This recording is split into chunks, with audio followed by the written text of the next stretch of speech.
A man was caught within 13 hours after multiple cars had their windows smashed across Tengah and Bukit Batok. Fast response, yes. But the bigger question is, how did it happen so quickly in the first place? On the 3rd of May, police received several reports of vehicles with shattered side windows. In at least one case, around $100 in cash and some receipts were taken. The suspect reportedly wore a hat and mask, likely to hide his identity. Despite that, officers from Jurong Police Division tracked him down using police camera footage. A 56-year-old man was arrested within 13 hours of the first report. He has since been charged with theft under Section 379 of the Penal Code. If convicted, he faces up to 3 years in jail, a fine, or both. Investigations into mischief are still ongoing.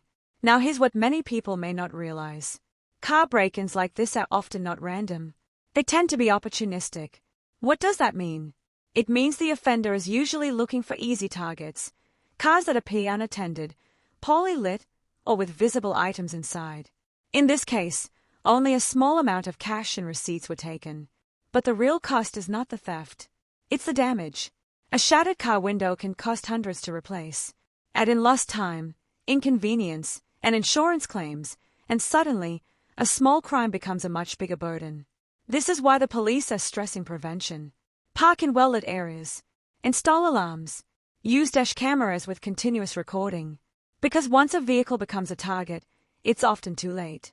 At the same time, the speed of the arrest sends another message. Surveillance systems and follow-up investigations in Singapore are highly effective. But effectiveness after the fact is only one part of the equation. Prevention still depends heavily on individual behavior. And this is where the pattern starts to matter.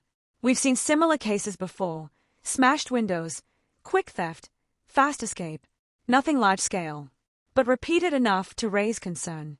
It suggests that while enforcement is strong, low-level crimes can still slip through when opportunities exist.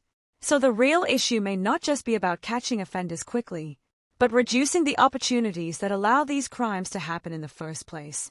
Because if a thief can act within minutes, and police need hours to respond, that gap is where the damage is done. So here's the question for you.